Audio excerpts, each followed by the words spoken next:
Okay. Hi, everybody watching on the web. This is our 5th CARS class, and today we're talking about broad scope and narrow scope questions.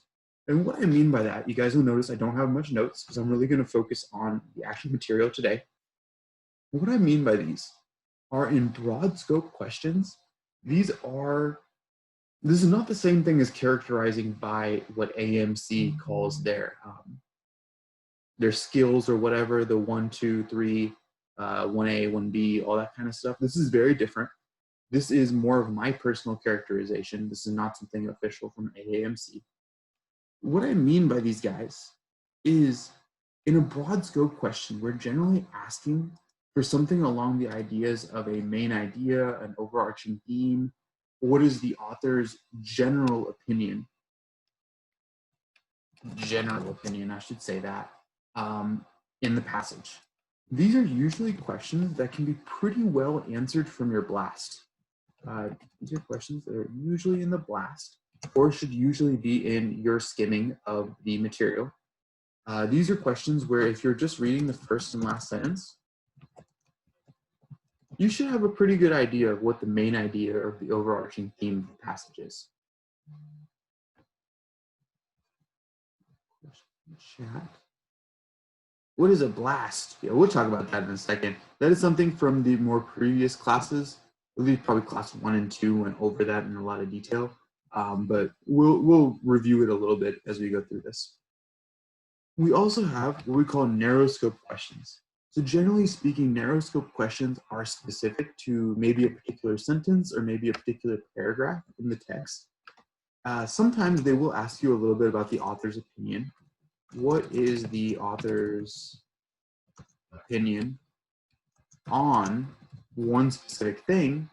Or sometimes they'll ask you a little bit more specifically about that area. They'll ask you, what is the function of this? Why did the author mention this point? Something like that. These are almost always questions where you have to go back to the text. Go back to the text. So what I'm going to do is we're going to hop in to these passages for today. Like I told you, we're not going to spend too much time on notes today.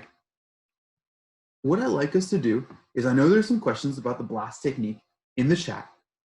So I'll give a couple pointers real quick as we do this. What we're gonna do for purposes of today is we write our blast. And I should hope everybody has a piece of paper in front of them. Not this piece of paper. This piece of paper has the answers for today on it. But hopefully you have a blank piece of paper in front of you where you are writing notes. And the technique that I usually teach people as they read these paragraphs is what we're going to do is after each paragraph, we're going to write down what we think the main idea of the paragraph is. And this technique is actually adapted from one that's frequently taught. I know the Kaplan 528 books teach this technique. Princeton Review teaches a really odd version of this technique. There is one main difference when I say the blast technique. So the thing that I emphasize when we do this is speed. So we're not going to read this entire passage and write a blast. That's not the goal. What we're going to do is we are going to read. I have these notes somewhere else in my notes. You guys can catch them on the website if you're missing them. I'll give you guys a quick and dirty explanation here because there's some people here who are new. What we have is the very first thing that we're going to do is we're going to read the entire main first paragraph. We're going to read the entire first paragraph. And what we're looking for here is the author's opinion. And if we find the author's opinion, then what we're going to treat that is our keywords. We're going to identify a keyword that relates to our author's opinion. If we can't find the keyword, then we have a backup plan, which I'll get to in a second here. But ideally, in most cases, hopefully, we will be able to find a keyword that's related to the author's opinion. I believe in my very first video that had something to do with like rational societies or something like that way back in the day. It feels like forever ago now. But so after we identify the author's opinion or not identify the author's opinion, we're going to skim the rest of the passage. And we are going to highlight sentences that contain the keyword, or sometimes synonyms. Sometimes they'll change stuff up on you a little bit, and they'll contain synonyms of the keyword. If you don't know what the keywords are, if you never found the keywords in the first paragraph, all we're going to do, if we don't have keywords, all we're going to do is we're going to read the first and last sentence.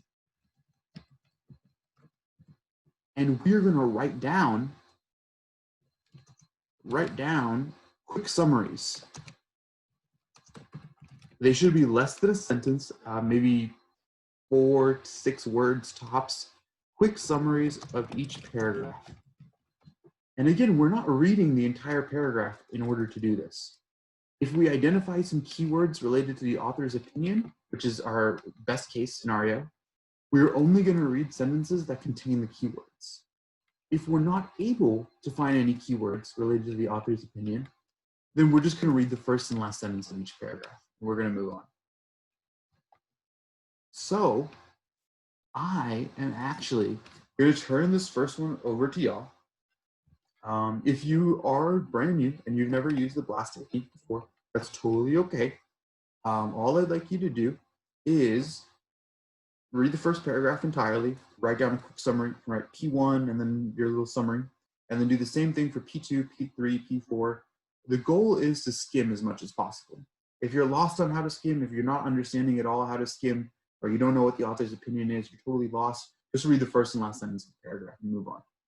So I'm going to give you guys, we went over timing a lot in the first class, but for the purposes, I'm going to skip over that today. And I'll go ahead and let y'all know that if you're trying to use the skimming technique, you have about 4 minutes per passage to skim, and that'll leave you a minute per question. If you are willing to go a little bit shorter on the questions, then you can use a little more time on the skimming. But for most people, 4 minutes for the passage and then a minute per question gives you plenty of time. So what I'm going to do, again, we're doing the first paragraph, the one about the internet and computer stuff and all that. So let's go ahead and get started.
Okay, guys, that is time for our skimming of the very first paragraph.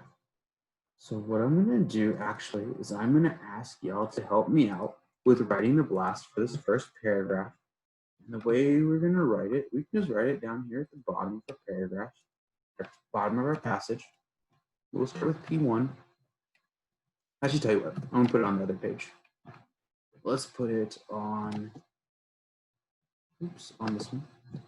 We will start here. We'll start with passage 1, and we'll do P1. So we're starting at the first paragraph of the first passage. And I guess, Alex, what was your main idea for this first paragraph? I wrote the net equals tool to distribute new tool, or sorry, tool to distribute new net tools. Yeah, perfect. So this is kind of getting at the fact, I think the net can be used to distribute new net tools, communication and information services, constantly changes itself as people discover and invent new tools, and then use the net to distribute them. When the net upgrades its own software, the net is used to distribute the upgrade. So we're kind of getting at this idea that the net, there's two aspects that he's really focusing on. One is a tool, and it helps you make other tools. And he talks a lot about distribution. So any of those keywords, basically the keywords that we'd be looking at here, for those of y'all who are a little newer, would be something along the lines of maybe tools, distribution, something like that. And what we're going to try and do is we're only going to look for sentences that have those words in them in the rest of the passage. Because if they don't have those words, they're not related to the main idea of this passage. Some people would probably like to choose the word net. I will tell you that if you chose the word net, you probably end up reading a lot of this article. That's why sometimes I don't like to choose exactly maybe what you might call the focus of the article is. I prefer to choose something that has to do with the author's opinion. That tends to get you a little bit further in terms of skimming and filtering out the useless stuff in the article. So that being said, let's go over to paragraph 2.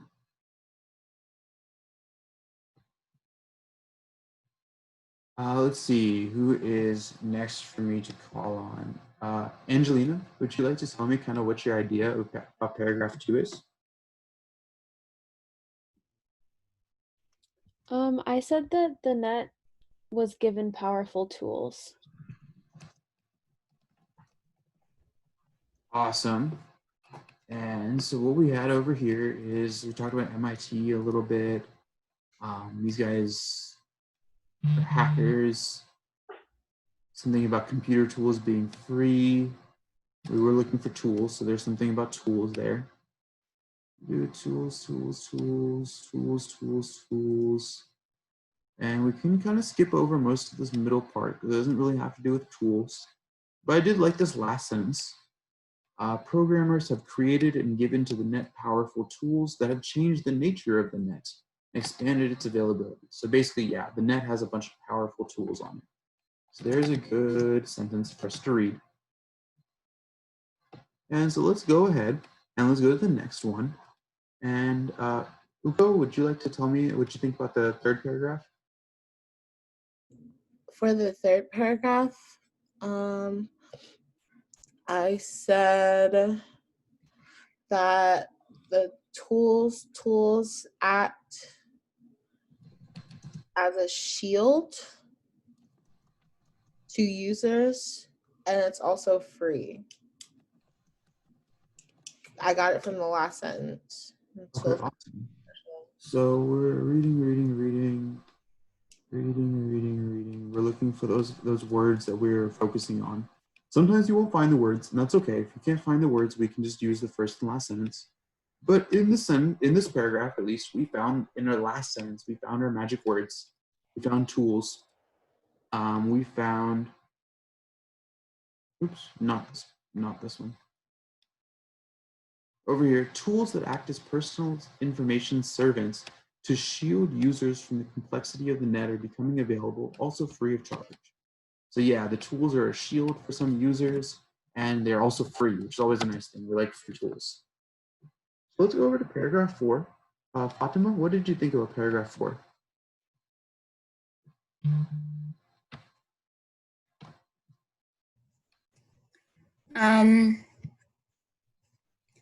I thought it's some kind of an example. I'm not really sure about the blast method, but I thought it's an sort of like evidence or example, I could say. Perfect. Yeah, example or evidence of kind of what our author's point is. All this stuff about the tools up here. So first of all, am I saying your name correctly? Yeah. Perfect. Just making sure. Okay, so we can kind of read through this, and we're looking for magic words. We're looking for something along the lines of a tools, distribution, something like that. And there's no, not too much here. Yeah, I don't see those words. So what I'm going to end up doing probably is reading my first and last sentence. So over here, using your desktop computer to download the actual text of books, there's 2 barriers. And then we'll also read the last sentence. Some breakthrough makes digitation easier. People will have to choose which material is valuable enough to convert to electronic form. Even with these obstacles, the amount of data converted from analog to digital every day is staggering. Okay, so yeah, this is kind of an example. They are talking about some stuff in the Library of Congress and how it's really hard to, there's barriers to downloading stuff from the Library of Congress. And so they're saying it is pretty tough. People will have to choose which material is important enough. And, but there is a lot being converted every day. So I did write that the Library of Congress deal is a little bit of an example. And I also wrote something along the lines of converting digital to analog. I thought that was kind of what this last sentence is coming up against. There's a lot of stuff about converting down here. Or I guess another way to say that would be digitization. Your blast is really good. It was primarily an example of this Library of Congress deal that we were talking about there. And let's see our very last paragraph, paragraph 5. Let's see. I'm probably not going to say this name correctly. Is it Aisha? Yes, that's correct. You actually said it correctly. Awesome. And could you help me out with paragraph 5? What do you think is going on in paragraph 5? So for paragraph 5, I said problem of the net, which will be intellectual property. Okay, perfect. Property. And so we could take a look again. We're looking for stuff relating to distribution and tools.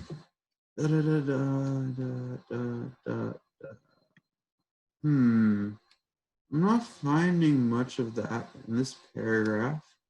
So what I'm going to end up doing is I'm going to read the first and last sentence, and we see right here is this thing about intellectual property, like she just said.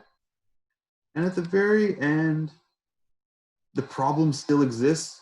That's not a lot of information. Maybe I'll go back a little bit just so I read the real sentence. The Xanadu project, long notorious as the world's most ancient software project, has yet to produce a public product still alive, and this problem still exists, this intellectual property thing. They mentioned something about the Xanadu project. I didn't read too much about it, so I don't really know what that is. At least I know that the question asked me about the Xanadu project. I can go back to this paragraph. But it seems that most of what we're focused on right here is this issue of intellectual property.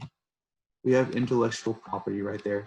And sometimes, you know, don't forget to use common sense as you use these techniques. Sometimes, you know, you'll have a sentence at the very end that's literally just 2 or 3 words, and then maybe you want to read a little bit more, so you're not just reading those 2 or 3 words and thinking the entire paragraph's about that.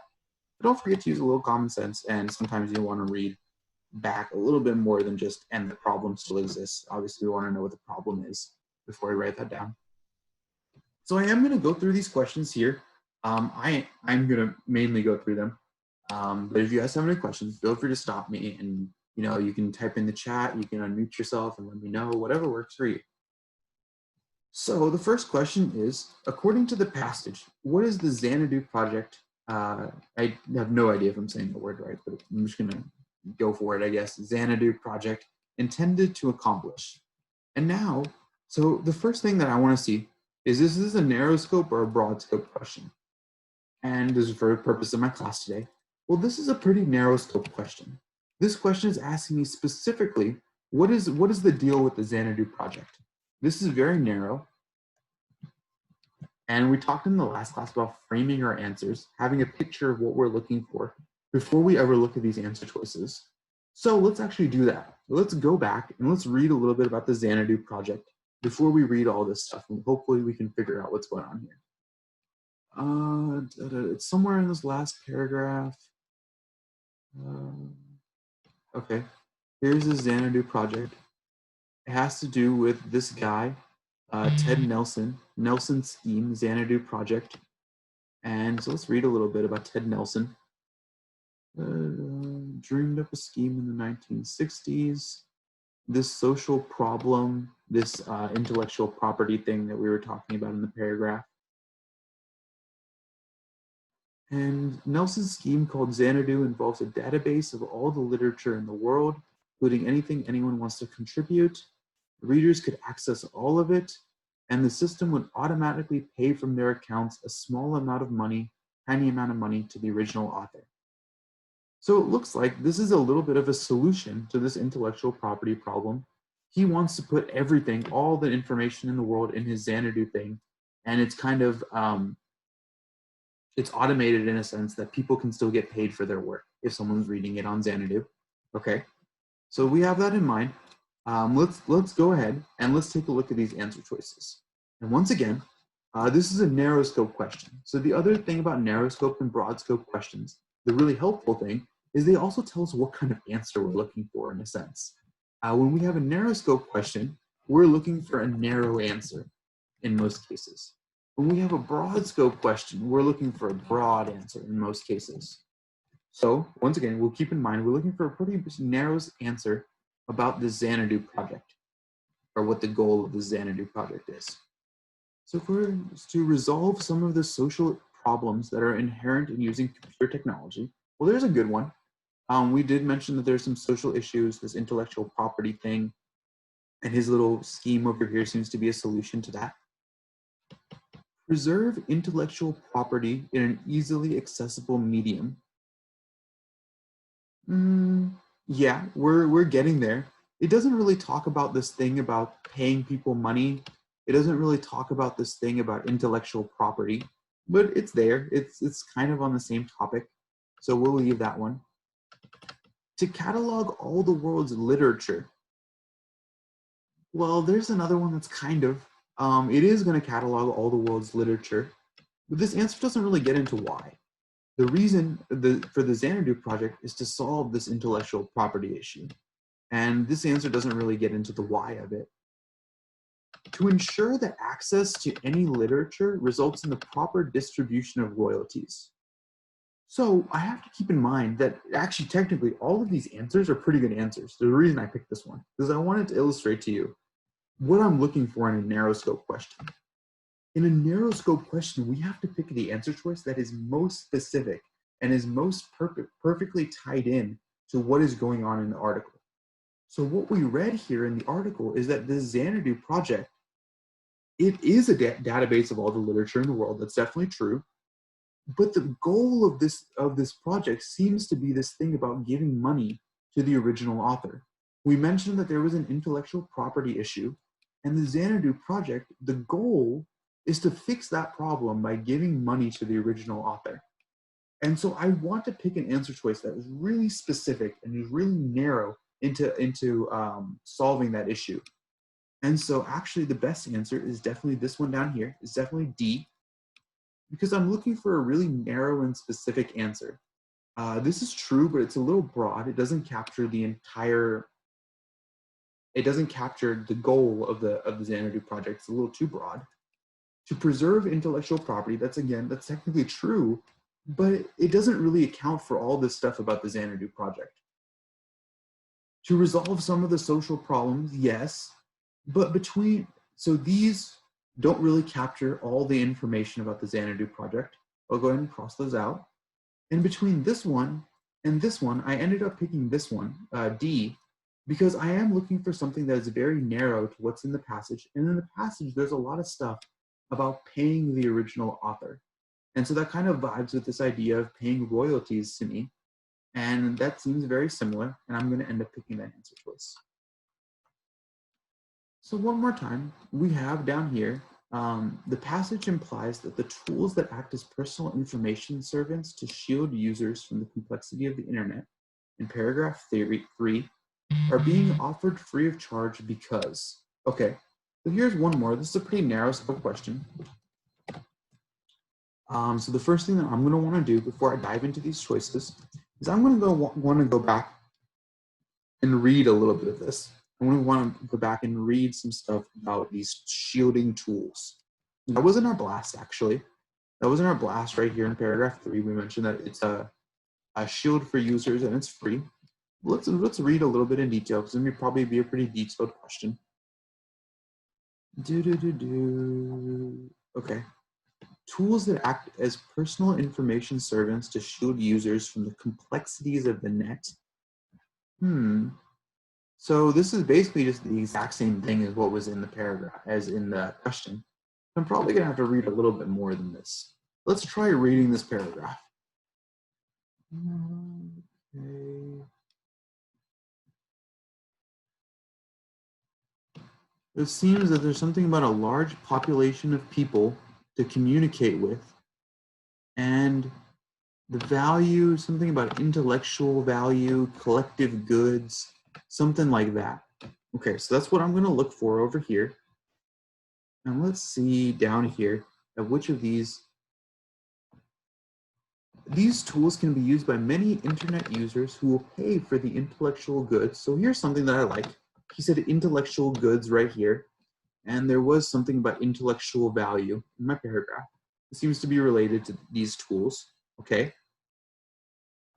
Traditionally, the hacker ethic was that computer tools ought to be free. Well, actually, I do want to tell you that they did say this somewhere in the paragraph, in the passage, excuse me. They said that probably back over here in paragraph 2. But this is a narrow scope question. For a narrow scope question, I only care about paragraph 3. We might as well just treat it like paragraph 2 doesn't exist in a narrow scope question. So I don't know this because this was in paragraph 2. It's not in paragraph 3. I'm going to go ahead and take that out. Such tools are so easily copied and distributed anyway. I'm not a big fan of that one. It seems like they're free because they're like a benefit to people. They're a benefit to people. There's something about intellectual value. We want to get to these collective goods, so we have to build things that protect people, something like that. I'm not getting this vibe at all from the paragraph. I didn't read anything about that. It is in everyone's best interest to distribute standardized communication tools to all internet users. So everyone's best interest. Did I read anything about everyone's best interest? I'm not really reading that here. It seems to be that it's in this community's interest. That may or may not be everyone's interest. So I'm a little shaky on this answer. So I'm going to go ahead and compare this one, A and D. And I have to remember, it's a narrow scope question. I want to pick something that's the closest to what's in the paragraph.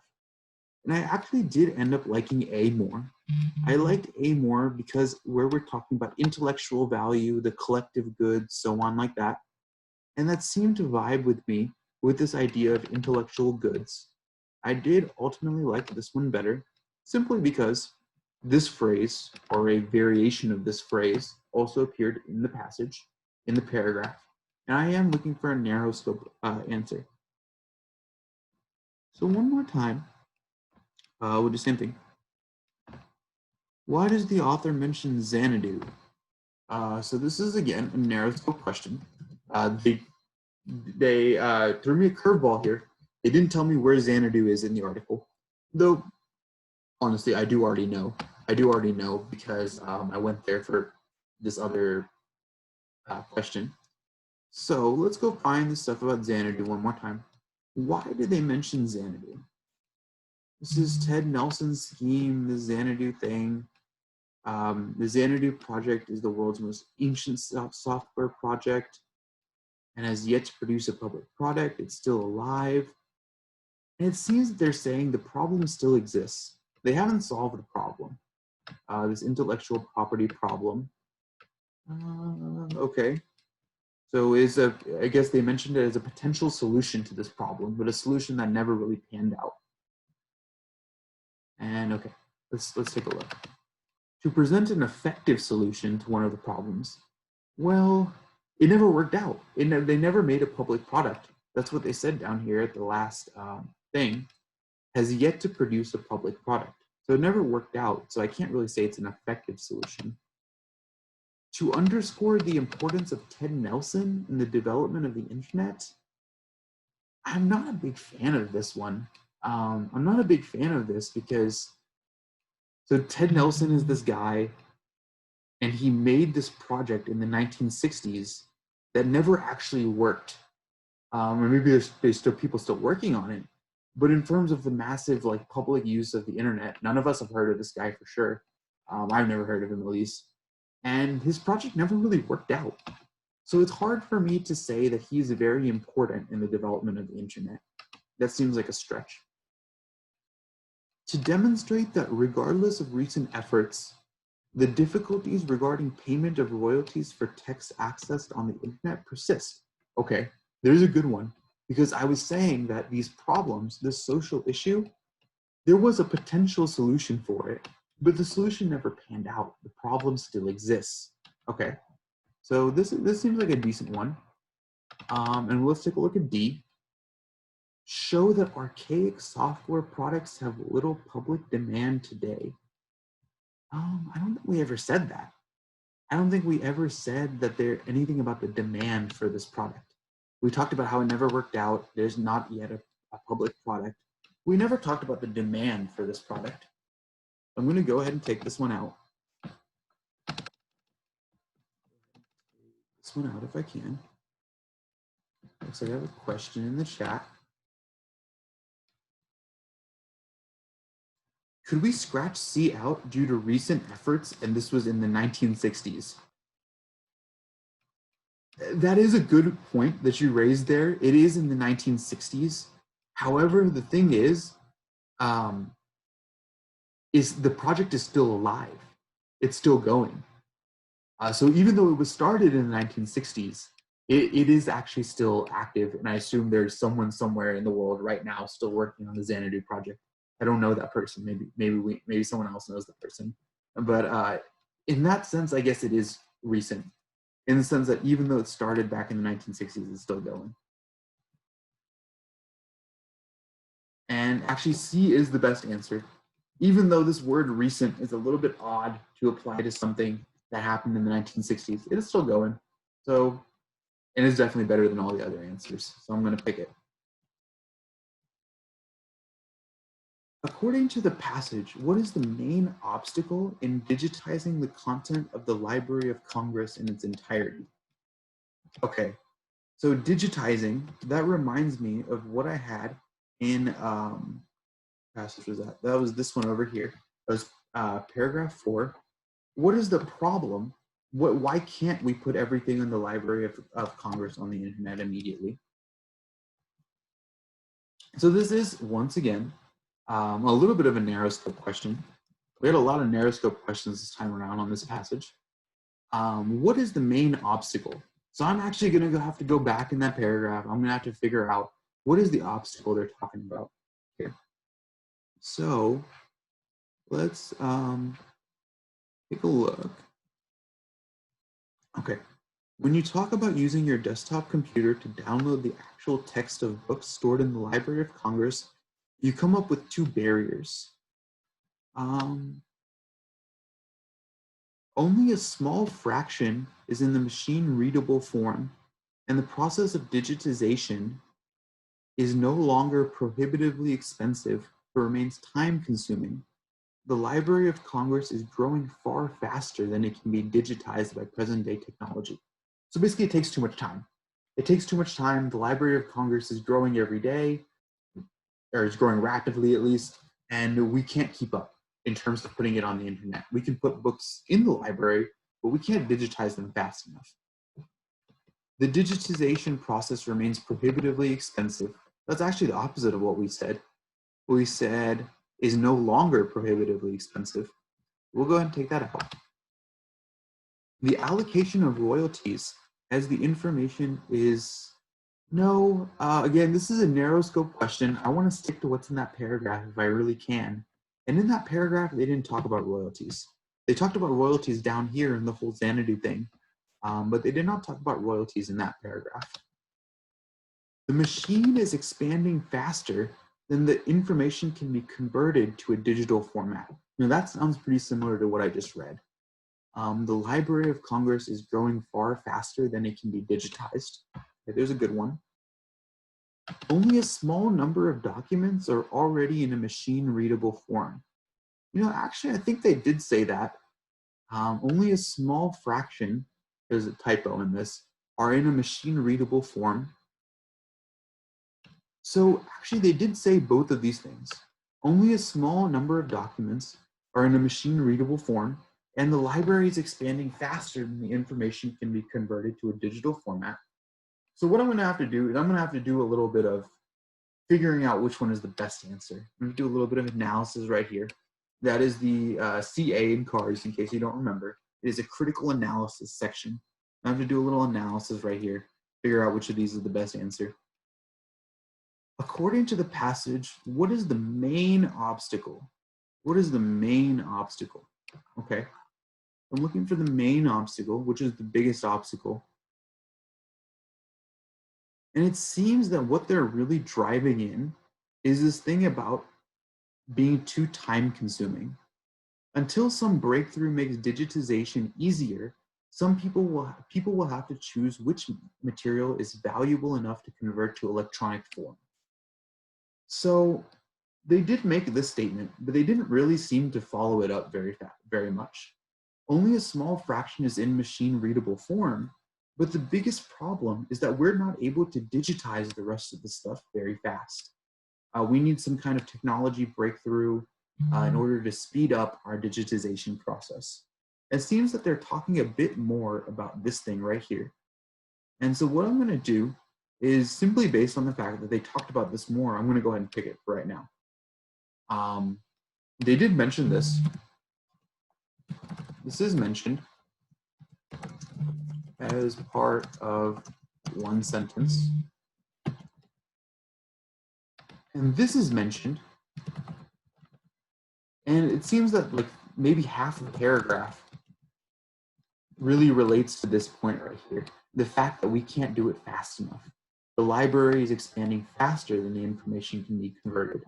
It seems that we really drove in that point when we talked about we need to speed up the digitization, it's too time consuming, and all that kind of stuff. It seems that the bigger point is really this thing about speed. And so I'm going to go ahead and pick that answer choice. And I have one more narrow scope question down here. I picked a lot of narrow scope questions for this one because I feel like the next couple passages we do will have a lot of broad scope questions for us. This one has a lot of narrow scope questions. The net is inherently a bootstrapping medium. In paragraph 1, implies that the internet. Oops, this is not supposed to be bolded. I'm sorry if I threw anyone off by bolding that. I will go ahead and tell you that that's not the right answer. So don't assume that just because it's bolded, it's the right answer. The net is inherently a bootstrapping medium in paragraph 1 implies that the internet. Okay, so let's go back. Let's find this paragraph. Let's go ahead and find. The net is inherently a bootstrapping medium. So I'm going to go ahead. I'm going to read this whole sentence, which is actually most of this paragraph. The net can be used to distribute new net tools in the form of computer programming code, as well as communications and information services, which means that the net is inherently a bootstrapping medium that constantly changes as people discover and invent new tools and then use the net to distribute them. And so it seems that what they mean by bootstrapping medium is something along this lines. People are constantly changing it, people are inventing new stuff that relates to it, and people are distributing it via the internet. And something about updating software, inventing new tools, all that kind of good stuff. So let's go ahead and let's take a look at that. Can communicate virtually anything humans can perceive? Well, I happen to think that that one is pretty true, but it's not really the focus of that paragraph. It might be a true statement, but it's not really what was in the paragraph. It's not talking about communicating music versus videos versus pictures versus GIFs and all this kind of stuff. That's not really the goal. That's not really the point of that paragraph. Will likely be the best medium for accessing intellectual property. Again, there's really nothing about intellectual property. There's nothing about accessing other people's information in that paragraph. We'll take that out. Uses a form of computer programming code that can distribute a wide variety of tools. Now, I like this one. I like this one. I will go ahead and read the last one, but this seems to be vibing with me. We talked about distributing, we talked about making new tools, we talked about distributing those tools. This seems like a pretty good answer. Propagates itself through the ingenuity of its users. You know, I might be able to kind of see how that relates to this, but it's not talking about the ingenuity of the users up here. I think it'd be a bit of a logical leap or a logical stretch to get from what's actually in here to ingenuity of the users. The people are inventing new tools, and that's a good thing. But it never says, oh, these people are brilliant, they're the smartest people in the world, anything like that up in that paragraph. So we'll go ahead and take that one out. And we'll stick with this thing about distributing a wide variety of, distributing a wide variety of tools. Again, because it seems to just relate the most to what's in this paragraph. Constantly changes itself as people discover and invent new tools and then use the net to distribute them. That seems to basically be this answer choice right here. And so we're going to go ahead and pick that one. With which of the following statements regarding the development of the internet would the author most likely agree? So we have, so this is actually, it was rare in this passage, for this passage. This is a broad scope question. In order to answer this, we need to know the author's opinion. We need to understand what the author thinks.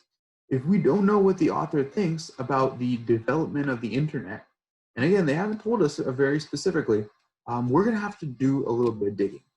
And in broad scope questions, the best place to start digging is in our blast. So the net is a tool to distribute new tools. The net has powerful tools on it. These tools act as a shield for users. It is kind of hard to convert. No, I think I wrote this the wrong way around. It is hard to convert analog stuff into digital. It is hard to convert analog stuff into digital. It takes a lot of time. And then we talked about these intellectual property issues down here. Okay, so those are the things that I know about the author's opinion without doing too much digging. And I am going to use that information to kind of figure out what's going on here. Many of the tools that have expanded the availability of the net were offered free of charge. Well, I did talk about how there's a lot of stuff that's free. The tools, the shield tools specifically, were free. Okay, we'll keep that.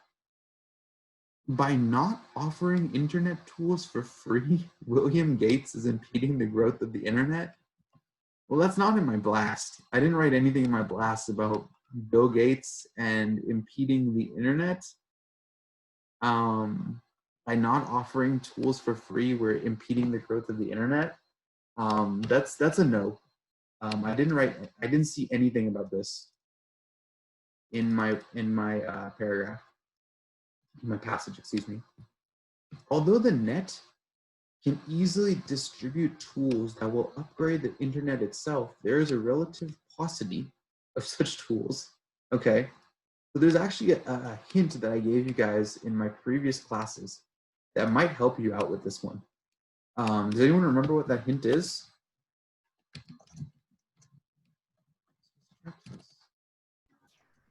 Isn't it if you don't know what the word means, it's probably not the right answer? Yeah, if you don't know the word, don't pick it. If you don't know what the word paucity means, do not pick this answer choice. I will go ahead and tell you that the word paucity means like, it means like a lack of.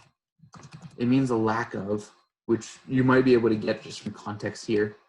Though the net can easily distribute tools that will upgrade the internet itself, there is a relative lack of such tools. Well, we never talked about being a lack of certain tools. We never talked about certain tools are missing and we don't have certain tools to solve X problem. So I'm going to go ahead and take this one out. And down here, we have certain limitations will preclude the net from ever incorporating the Library of Congress in its entirety. Actually, no. Certain limitations will stop us from ever doing it in the entirety. Actually, we just went back and read some stuff about the Library of Congress. We can go do that again if you'd like. Until some breakthrough makes digitization easier, people will have to choose which material is valuable enough. So if some breakthrough happens, we will be able to digitize the whole thing, really. We are waiting for that breakthrough. It hasn't happened yet, but it's not something that will never happen. It's not like it's super impossible to ever happen. It's some kind of science fiction stuff. We just need to speed up our digitization a little bit. It's not too difficult. It probably is difficult. I don't know. I'm just saying that, but it's not something that's completely impossible. And so the best answer is definitely this one over here. Many of the tools that have expanded the availability of the net were offered free of charge. And yeah, we did actually talk a lot about free stuff. We said over here, the hacker ethic was that computer tools ought to be free, blah, blah, blah, blah, blah, blah, blah, blah, blah, blah. Oh, actually, we did mention William Gates, but we never said that William Gates has kind of screwed over the internet, has stopped the internet from growing. And the good thing is, I didn't get caught up in that. That's one of the benefits of the BLAST technique, is I actually never read anything about William Gates. So I didn't want to pick an answer that related to William Gates, and that really helped me out. Because William Gates in this passage is kind of an afterthought. He is just this person who is mentioned as a one-off example of some random point the author is trying to make.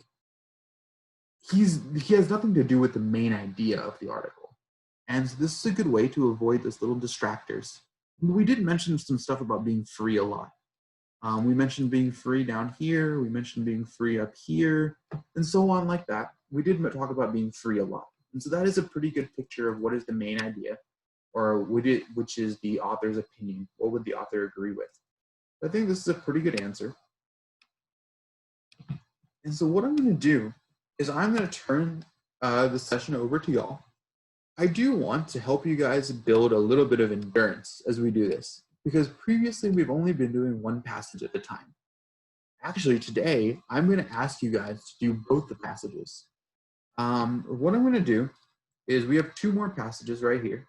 We have passage 2 and passage 3.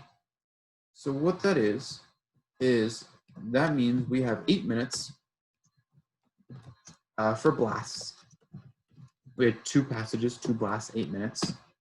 And there's 13 questions that go along with them. There's 13 questions, and we'll do 1 minute per question. That gives us a total of 21 minutes. And because we're still practicing, it is still a practice session, I'm going to go ahead and give y'all a little bit longer than that. I will give you 25 minutes. I do want you guys, as you do these questions, the reason I'm giving you guys so much extra time right here is because when you do these questions, I would really like you to characterize the questions as broad scope and narrow scope. And I would like you to use that to help you kind of pick an answer. If it's a question that's looking for the main idea, we're leaning toward more things that are in our blast. If we are a narrow scope question, we're leaning more toward let's go back and let's look for something in the passage that kind of backs up our choice. So I will give you guys 25 minutes on the clock. I do want us to get into the habit a little bit of doing 2 passages at a time. We'll build our way up a little bit. But let's go ahead. And if you guys have any questions, you can always ask me in the chat. And let's get started.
Okay, guys, so that is time. So that was 25 minutes, and that was for these two sections or the two passages that we just did.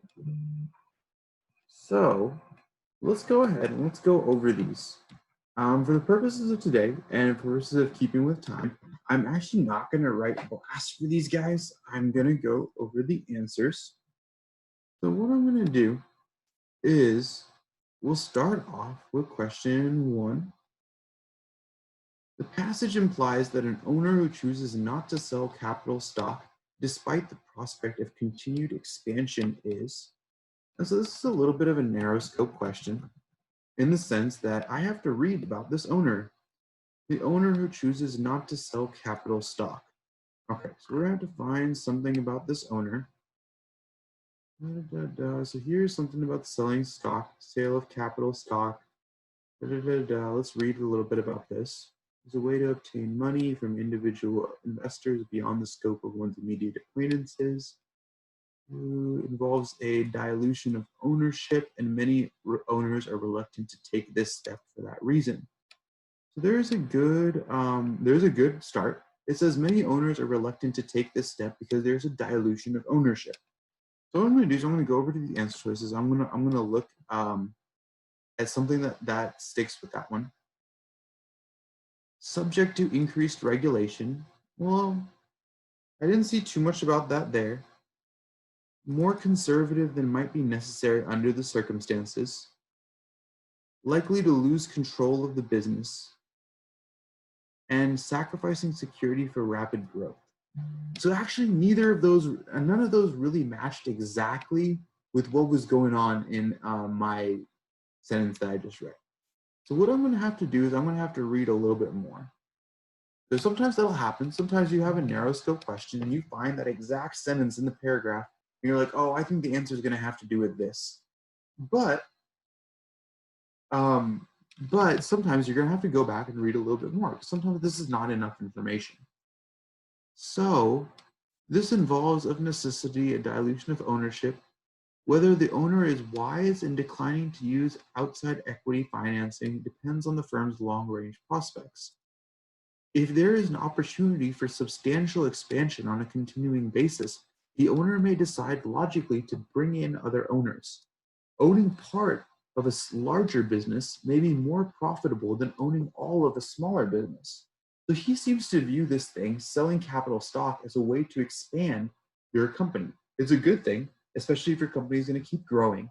It is a way to increase how much money you're going to make out of your company. So let's go ahead. Let's take a look here. I didn't have anything about regulation. I can go ahead and take that one out actually. More conservative than might be necessary. Well, this is someone who chooses not to sell their stock. And he's saying that if you sell your stock or your capital stock, you have an increased chance of expanding. You can expand your company more, and owning part of a larger business is better than owning all of a small business. So I can see this answer. It's not a perfect answer, but I'll go ahead and keep it for right now. Likely to lose control of the business. Now this is something where he never talked about losing control of the business in here. He never said that, there's gonna be a corporate takeover and you're gonna lose, your majority share in your company or whatever. He never really talked about that. We'll go ahead and take that out.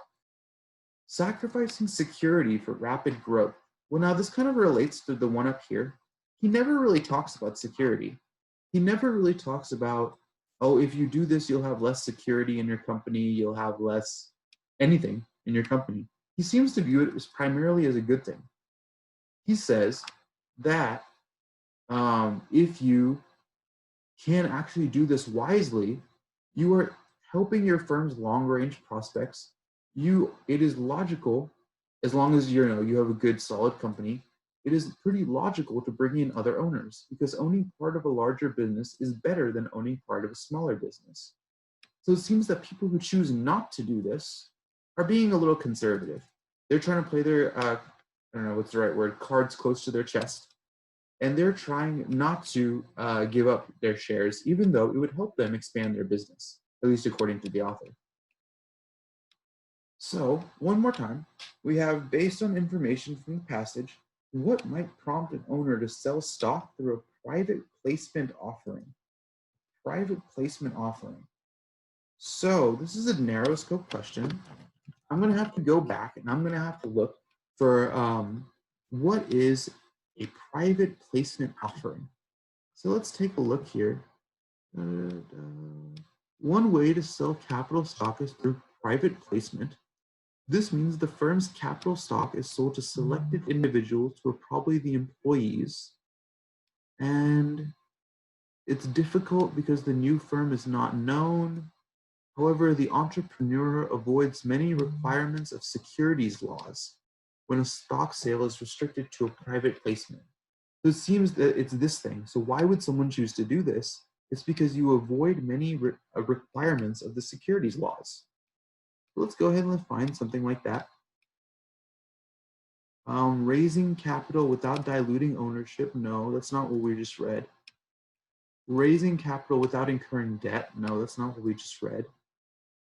Raising capital with less interference from the SEC. Now there's a good one, because the SEC is kind of this governmental organization that's kind of putting all these rules on people. But it says that you avoid many of the SEC requirements or the securities laws when you do a private placement instead of the more public option. This is a pretty good answer. Desiring the general public to become co-owners? No, because a private placement means it's not the general public. It's only like your employees or your friends or whatever it is in a private placement. So that's a good one. According to the passage, under what circumstances might owners decide to take their firms public? Why might owners take their firms public? And so what this is I am probably going to have to look for some main idea kind of stuff, because taking your firm public was a pretty big deal in this passage. But let's actually start off and let's treat this as a narrow scope question. Let's treat this as a narrow scope question because there are parts of this passage where they talked about taking your firm public. Let's take a look. Some firms go public by making their stock available to the general public. These are typically larger small business firms. The reasons often cited for a public sale is the need for additional working capital or other capital needs. The personal financial objectives of the owners may also enter into the reasoning. So basically it's to make money. Fundamentally, it's to make money. And so let's start off by actually taking a look at something like that. When they have personal reasons for wanting to raise money, so they did say something about that. They did say something along the lines of personal financial objectives. That's a decent one. We'll keep that. When an underwriter offers to guarantee the sale for an unusually low rate. Now, I didn't see anything about underwriters there. Not in that part of the paragraph, so we'll go and take that out. When they want a firm to grow rapidly. Again, that does fit with the overall picture, but right here, they're basically just saying make money. They're not saying why they want to make money. And when the firm is very small, like a hot dog stand, I don't think that's really what they're getting at here. I don't think that they're saying that hot dog stands need to be having public stock offerings and all that kind of stuff. It says a larger small business firm. I don't think that would be a hot dog stand per se. Let's go ahead and take that out. And so we're left with this one. So in this question, actually a lot of people, what I was trying to get at before, I might not have phrased it perfectly, is when they see questions like this, they tend to want to treat it as a broad scope question. In most cases, you can address questions like this, take their firms public. There were actually, I think, 2 paragraphs or so where they addressed taking the firms public. That does not necessarily mean it's a broad scope question. Most of the cases, that'll still be a narrow scope question. In this case, we answered the question pretty solidly just through our narrow scope approach.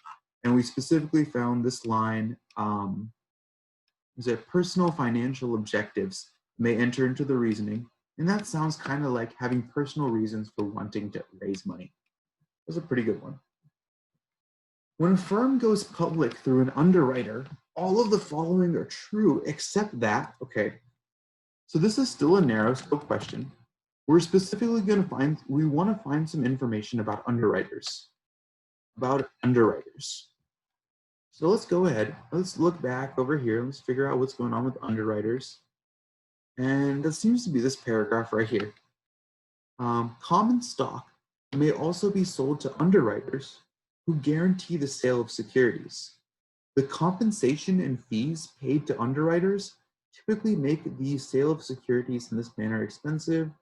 The fees may range from 10 to 30%, blah, blah, blah. There are options and other fees that may run the cost higher. The reason for the high expense is, of course, the uncertainty and risks associated with public offerings of stock to small, relatively unknown firms.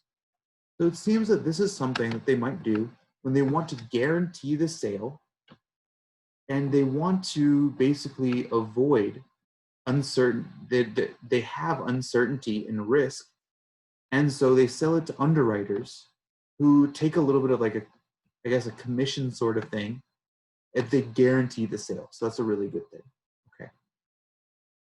All of the following are true except that. So the more money the firm raises in the sale, the more the underwriter profits. Well, these underwriters are taking a certain percentage. They're taking 10 to 30%. So it makes sense that if the firm makes more, the underwriters make more. That's pretty solid. Remember, we want all of the following are true except we want the one that's false. And this seems that's true to me. If no one will buy stock in the new firm, the underwriter contributes. Yeah. So basically, what's going on here is that the underwriters guaranteed it. So if they can't find anyone to buy that stock, they're left with the stock themselves. So that's a pretty solid one. That's pretty true. The underwriters are basically taking, if they can't find someone to buy the stock, they'll have to take it on themselves because they guaranteed it. The high fees charged by underwriters may offset the costs they occur when a company fails. So I think that's getting into this thing about risk at the end of the paragraph here, where they say the reason for this high expense is the element of uncertainty and risk associated with the public offerings of stock from small firms. So yeah, there is some risk. There's maybe the company fails and something like that. And that's why they're charging such outrageous fees. And so that's definitely a true statement. We'll take that out. The underwriter's profits are relatively low in the case of private placement offerings. Now this is weird because back when I read about private placements, here's private placements up here. And I don't think this really has to do with this deal of underwriters. Private placement, this is capital stock being sold to selected individuals, whereas down here, this is common stock being sold to underwriters. And there are fees here, there are 10 to 30% fees here. There's no fees that I know of in this one. So it seems to me that underwriters and private placement are completely different things. So I'm not really liking this one because I don't even think this answer choice makes sense really. Private underwriters' profits are relatively low in private, no, I'm not liking, I think that one's false. So I'm gonna go ahead and pick that answer choice. Which one of the following about capital stock can be inferred from the passage? Okay, but we're gonna have to do a little bit of thinking here. This is an inferred question, but it is about capital stock. It is about capital stock. So reading this question, I'm a little unsure, first of all, whether it's gonna be narrow or broad. But let's start off and let's treat it as a narrow question. Let's figure out some stuff about capital stock before we go into this question. Oh, okay. Capital stock is a way to earn money, the sale of stock to individual investors, blah, blah, blah. This involves a dilution of ownership, blah, blah, blah. Okay, so basically it's just a way to make money. And then we talked a little bit about private placement over here. And so I do have that knowledge. So what I'm gonna do is I am going to read a little bit here. Which one of the following about capital stock can be inferred from the passage? The firm's employees can only buy private stock, not capital stock. No, it's not what we said. Here they say capital stock through private placement. And that is the capital, that is the owners the employees buying the capital stock. So when there's a private placement, the employees buy capital stock, not private stock. So that's not right. That's not right. Those who have capital stock in a company own part of that company. Now, there's one that I kind of like. We did mention, well, first of all, I happen to know a little bit about stocks, and that's basically how stocks work in general. But we did say that if you sell capital stock, you are diluting your ownership. You're basically selling off parts of your company to other people.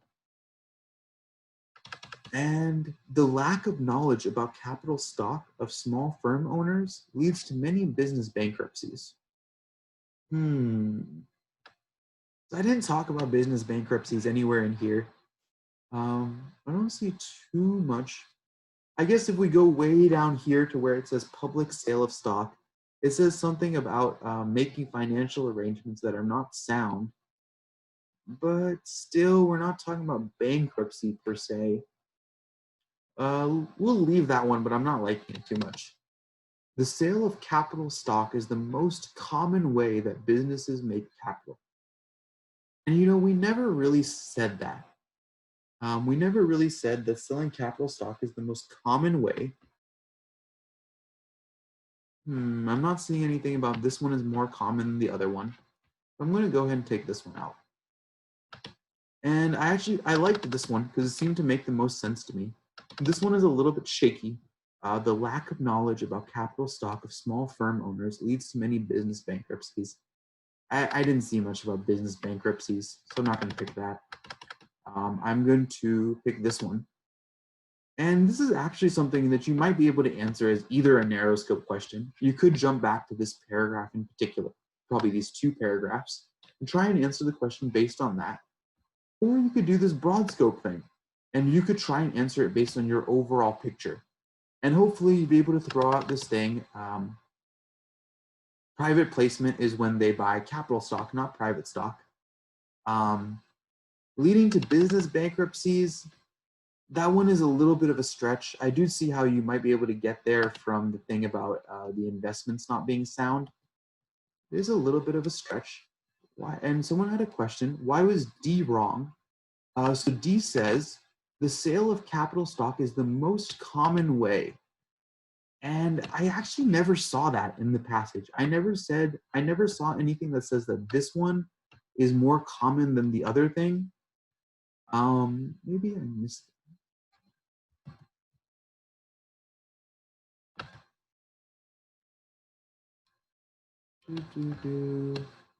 Periods of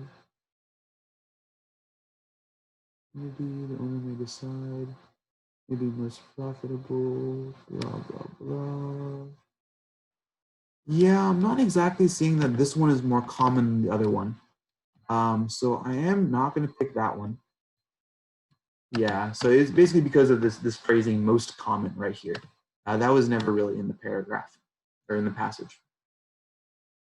So which of the following best expresses the main idea of the passage? So here's a broad scope question. And they're very rare in the ones that I picked for today because I really want to talk about the narrow scope ones. But either way, the main idea of the passage. So this is one where it's probably not going to help me too much to actually go back to the passage for this. I'm mostly going to answer this based on my blast, which hopefully you guys have a blast in front of you. The first one is the condition of financial markets influences the success of businesses. Well, no, this one was mostly talking about selling stocks, right? It's not talking about the recession or the economic booms or anything like that. The condition of financial markets, I'm not really liking that. The sale of equity is one way for businesses to raise money. Okay, so we did talk about selling equity or selling stocks quite a lot in this article, so I'll keep that. Relatively unknown firms can succeed through public offerings. No, public offerings of stock are for like big companies. They're for bigger companies, and we could hope maybe you guys have something similar to that in your blast. But it does say that there is risk associated with public offerings of stock for small unknown companies. Many small firms some firms go public, by making their stock available to the general public. These are generally the larger small business firms. And this one says, relatively unknown firms can succeed through public offerings of stock. I'm not really liking that very much. I'm not liking this one super much, really. When I think of public offerings of stock, I'm thinking about like Facebook or Google or something selling their stock on the market. I'm not really thinking about unknown firms. The stock market is intrinsically linked to the business world. Well, that's definitely a true statement. That's of course a true statement. But,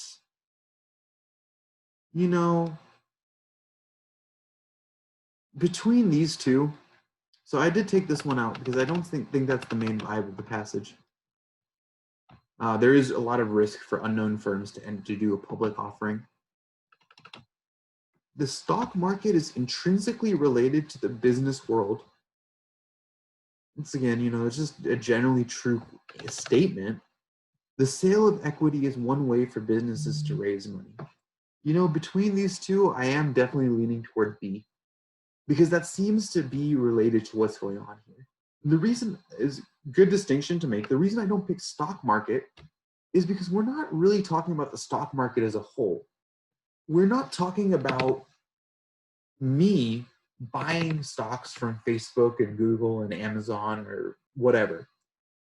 I'm talking about a company choosing to sell its stock or its equity as a way to make money, not me interacting with the stock market as a consumer. That's not exactly what's going on in this article. I think that this is a better picture of what's going on in the article. This best captures the main idea. Even from the very beginning, in the very first paragraph, we see that, right? The central problem in any business is that money is needed to make money. The following discusses the sale of equity, which is one response to the problem. So perfect, right there.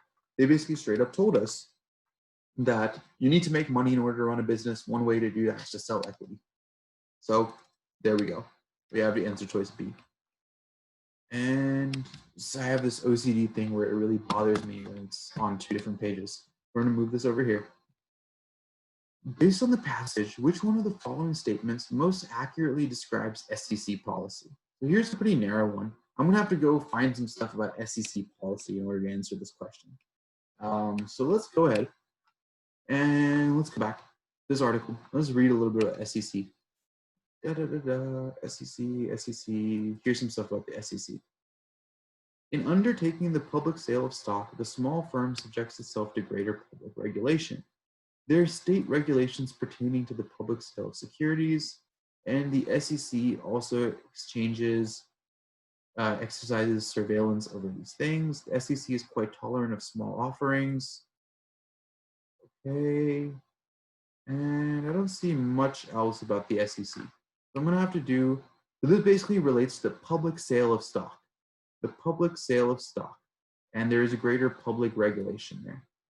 So what I'm going to do is go back and let's find something. The SEC keeps a close eye on small firms. Well, it says that they're pretty easy on small firms. It says they're quite tolerant of small firms, and they have a special kind of offering where they have minimum requirements. So it doesn't seem like they're keeping a close eye on small firms. That's out. The SEC seeks to protect business owners from the risks of venture capitalism. I might be able to see that. The SEC seeks to protect the public from the risks of venture capitalism. Again, I can see that. SEC limits the fees underwriters can charge. Let's go back. Let's read about underwriters. And when we're talking about underwriters, there's nothing about SEC over there. So let's go ahead and take that one out. The SEC and the underwriters, I don't see the connection there really. And so now I'm kind of in crunch between two choices. I have this thing about the SEC protecting business owners and the thing about the SEC protecting the public. So I'm gonna have to go back. Let's do a little bit more reading because I'm still in between those choices. Here is my thing. In undertaking the public sale of stock, greater public regulation. There are state regulations, surveillance. So we're actually going to have to do a little bit of a logical step here, because they never told us that the SEC is trying to protect companies or the SEC is trying to protect the public. And the way that I kind of approached answering this question is this thing has public regulation. This only kicks into account when we do a public sale of stock. When we do a public sale of stock, the business is required to provide more information theoretically so that the people who are buying all these stocks know what they're buying. I'm not really seeing how this would protect the company. I do see how this would protect someone trying to buy the stock, because basically the SEC is kind of requiring information or regulation, and this prevents Facebook or Amazon or whatever from just lying about their profits and trying to make their stock prices go up. Yeah, greater public regulation. And this is like a governmental organization. And for those of y'all who are not the most cynical people, we might think that most government regulations are there to kind of protect people.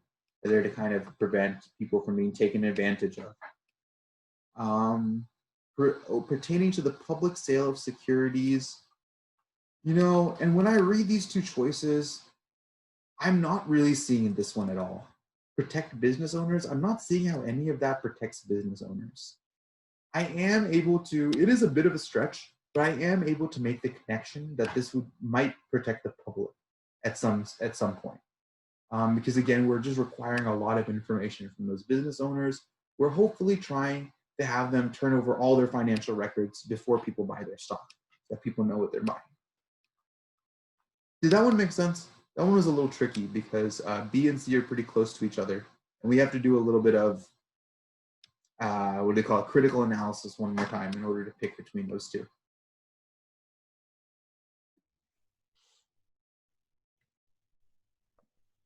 I have a question about the second question that we did. Yes. So for me, like when I first read it, I thought it was narrow scope, so I focused just on the paragraph that it was like talking about, the private placement paragraph, which is like paragraph 3. So I immediately eliminated option C because they didn't talk about the SEC until later on in paragraph 5. So like when do you know to eliminate, like right away, or just wait and see like if it can match up, I guess? Yeah, so this is where framing really comes in and kind of helps you a little bit. So let's go over to private placement. And what I'm trying to do, the first time I say go back to the text, right? And the first time that I'm reading this about private placement, what I'm trying to do is I'm trying to create an answer in my head. So why would a company do a private placement? So I'm reading, they sell it to selected individuals. It's a little difficult. However, the benefit of private placement is this stuff at the end. Avoids many requirements of the securities laws when a stock sale is restricted to private placement. And basically there's less regulation, or there's less laws involved in this situation versus doing the public deal. Right. And so that's actually what I was looking for, something about less laws, some less interference when I was reading these answer choices.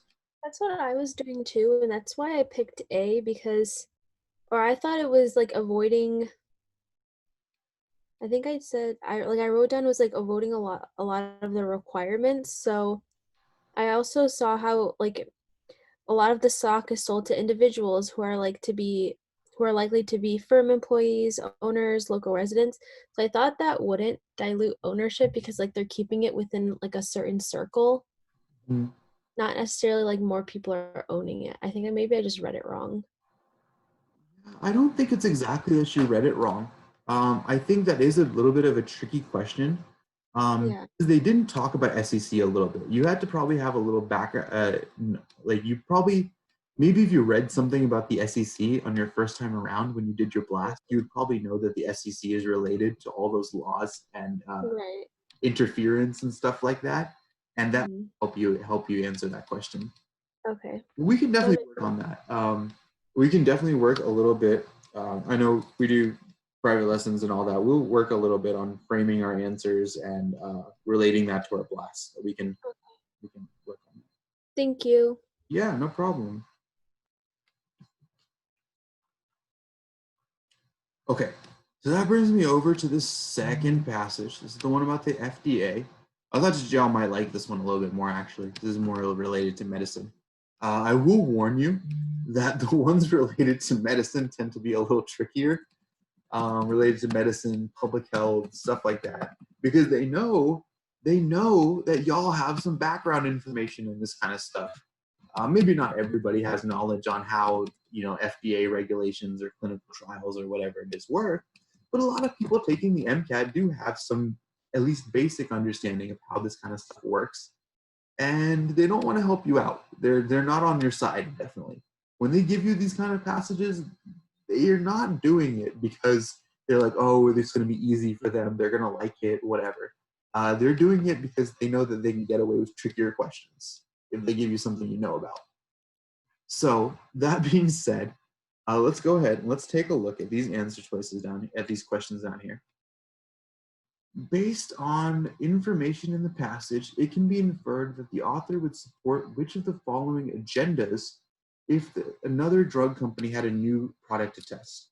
So now this is a pretty broad question. This is basically asking me for the author's opinion on how should drug testing work. How should it work? And there's several points in this article where the author's kind of given his opinion. He mostly really gives his opinion through criticizing these guys, right? He gives his opinion through criticizing these companies, Abbott Laboratories, and their whole process with the cyclamate sodium thing. But so we basically have to see, what would the author think to do better? The company should be allowed to proceed with very little government interference in order to be able to market the product as soon as possible. No, very little government. So that's basically the problem in this article. There wasn't too much government interference. They kind of let these guys get away with whatever they wanted in the deal. That was hopefully something in your blast, that he didn't like that there was no, he didn't like that there wasn't a lot of FDA oversight for these people. And so we'll go ahead and take that one out. The product should be subject to very careful testing by the company that is producing and marketing it. Well, that's true. I like this one. I like 2. After rigorous testing by the company producing the product, it should be allowed on the market with only minor inspection from the FDA, since that agency is inept. Now, first of all, here's a pretty strong statement. The FDA is inept. I don't think he ever says something so strong as the FDA is inept in here. It does say that the FDA kind of messed up right here. The FDA didn't demand further tests. The FDA did definitely mess up. I think it's a bit strong to say the FDA is inept, but it's especially strong to say that there should only be minor inspection from the FDA, because that's basically what went wrong here. The FDA didn't investigate enough. They kind of took what was going on. They did an inspection, and they didn't follow up on it. They did a very minor inspection. They should have done more inspection. So I'm not liking this one either. I'm not liking minor inspection from the FDA since the agency is inept. Actually, I can probably see agency is inept more than minor inspection from the FDA, because they do say the FDA messed up. But they seem to be saying the FDA should have done more. Not that it should be allowed on the market with only minor inspection from the FDA. That's no good. And so that's going to lead us over to answer choice B. The product should be subject to very careful testing by the company that's producing it. And he actually says that it should be subject to very careful testing from the FDA as well. But this does seem in line with what he's saying. Very careful testing, I like that. Based on the information in the passage, it's safe to make all of the following assumptions except that. So this is a pretty broad scope question right here. They haven't given me anything to kind of localize me. You know, they're not telling me in paragraph 3, what can you assume from this or anything like that. This is pretty broad in scope. So what I'm gonna have to do is, let's see. The FDA will approve chemicals more readily as drugs than food. And so we can kind of try and make and figure out this claim, see if this is an accurate claim. And so blah, blah, blah, blah, blah. FDA food versus drugs. Food versus drugs.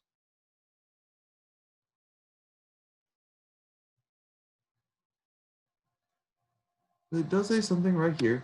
If we had not studied this compound, I would be quite reluctant to permit its use even for drug use, not to mention as an artificial sweetener for foods.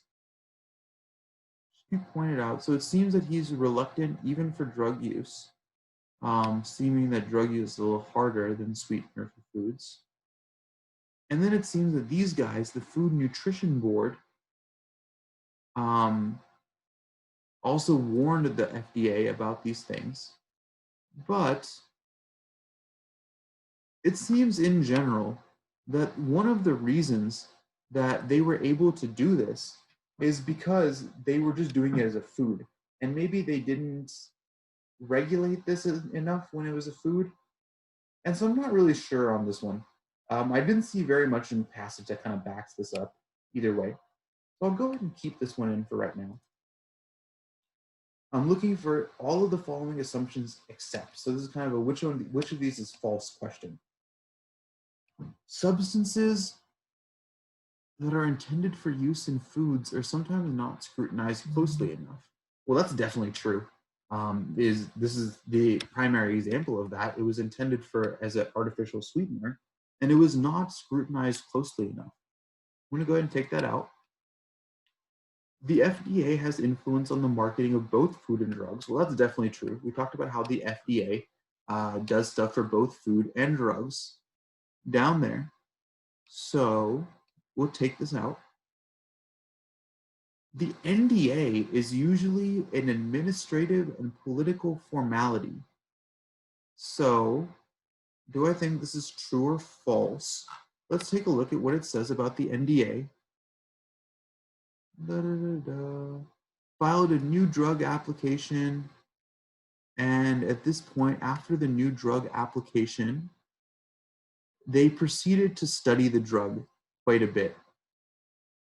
It should be pointed out that the evidence to support their case is not contained in this NDA. It is on the basis of our own work that recommendations are being made to permit this application to become effective. So it definitely seems like the NDA was not just a formality. The NDA was kind of a trigger for the FDA to do their study. So if we're submitting an application for the FDA to do a study on this product, that's not really just a formality. I don't think that's a good assumption. This is definitely the right answer. I was a little questionable on this answer choice. Will approve chemicals more readily as drugs than as food? And this seems a little questionable to me. I think down here it says that Abbott's new drug tablets were intended for use in foods and beverages by diabetics. It was the original intention of Abbott to use their product as a drug. For strictly food use, a new drug application would not have been necessary. So it seems that for food use, there's a little bit of an easier product, what's the right word? Easier process. They don't have to do all of this stuff. And so I'm actually not even understanding the correlation between what it says right here, were intended for use as foods. And so it seems that they were actually hesitant. They didn't want to approve it as a drug, but they were okay with approving it as a food. So they are more likely to approve it as a food. So I'm not really liking this one. This is a very confusing one. When I originally read this, I was very confused about this. That's why I didn't originally choose this or take it out. I was looking for something that had a more solid answer. And this is definitely not a true statement. The NDA is not an administrative formality. It's a pretty solid process where the FDA kind of studies your drug properly.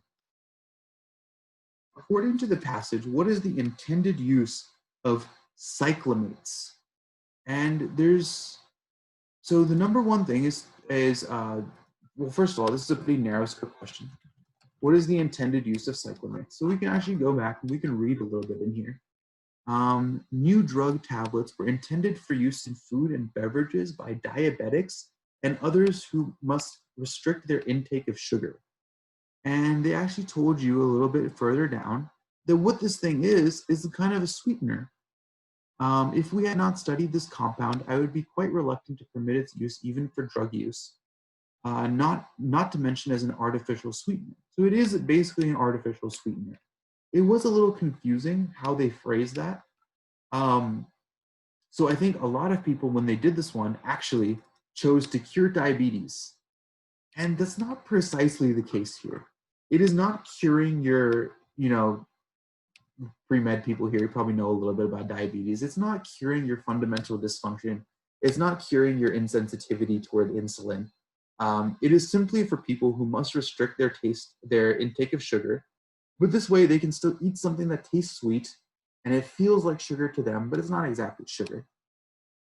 It does not cure diabetes. Curing diabetes is a little bit too strong. Promoting weight loss, they never really talked about promoting weight loss too much in here. We will go ahead and take that out. And to make food taste sweet. And yeah, they do say that it's an artificial sweetener. So that is definitely the intended use. And treating cancer is a little bit out there. I didn't see anything about treating cancer. Most people who fall into a trap on this one pick either A or B. They either pick something that's a little too strong. Curing diabetes is a bit too strong. We don't have a cure for diabetes yet. And promoting weight loss, you might be able to get there from artificial sweetener if you take enough logical steps. But I think make food taste sweet is definitely a more direct answer to this question. So one more, it can be inferred from the passage that the FDA, okay, this is something just about the FDA process. They haven't given me much information in this question. So I'll go ahead and treat this as a broad scope question. I'm not going to go back and try to read every single thing about the FDA because I'm just going to read the whole passage. So let's go ahead and let's take a look at these answer choices here. Usually does not approve a new drug until it's been tested in FDA laboratories. Well, let's take a look here. If we had not studied this compound, I would be quite reluctant. It should be pointed out to Abbott that the evidence to support their case is not contained in this NDA, and that is on the basis of our own work that recommendations are being made. So it seems that in this case, in the case of the cyclamates, the FDA has done their own studies on the cyclamates, and they have said that it's good. But it seems that that's a weird step. It's not usual that's how this works. The FDA took the unusual position of approving the request on the basis of 2-year feeding studies that it conducted in its lab. So it seems that this testing in FDA laboratories thing is a bit of an unusual step. It's definitely not a usual step. And I'm kind of liking this one because that's kind of what was implied in what I just read. It seems that usually the evidence to support this drug case is in the NDA, is in the new drug application itself. This one was a little bit of an exceptional case. So I'll keep this one over there. Uses the NDA as the only way to call attention to a new drug. Well, that's not true here. In this case, they use the NDA and they also use their own studies. So there's 2 avenues right there. Does not require NDAs for food additives intended for the treatment of disease. So now here's a case where this drug, the cyclamate, was originally intended for use in food and beverages by diabetics. So it was a food additive that is used for the treatment of disease. Again, it's not exactly the curing of disease, but it is a treatment for disease. And we did require an NDA for that. We did require an NDA. So I'm going to go ahead and take that out. And I'm going to like this one. It seems that usually drug applications are based solely on the information in the NDA. Solely on the NDA. And so this guy, he says, has reviewed the test data and dismissed it as useless, but, and he goes on to kind of talk trash about their studies. He says that, this is not how experiments should be conducted, blah, blah, blah, blah, blah. But he finally actually does his own study. But he says that most of the time, it seems that this is an unusual process. Usually the evidence is in the NDA. Usually the FDA does not have to do all this additional stuff. That's definitely the best answer. The author of the passage would most likely agree with the responsibility for the continued presence of cyclamates in the market rests largely with. So whose fault is it, basically? This is, again, a broad answer. We have to look at quite a few places. I don't think we'll find direct text evidence for this one. But it seems that the failures in this case, the general failures, were on part of the FDA. We said some pretty strong stuff. The FDA picked up all this stuff about cancer. And this is the first of many danger signs about cyclamates that the FDA ignored. The FDA ignored a lot of danger signs about cyclamates. And that is something that, I did use this piece of evidence specifically, but there's actually quite a few different cases where the FDA says this. The FDA took no action to restrict the use of cyclamates. Down here, even though there was all this cancer, the FDA still approved it. The FDA conducted the study that led to the cyclamates being put on the market. So I am going to leave this as a broad scope question just because it says this in a lot of places. This is more about the author's general opinion.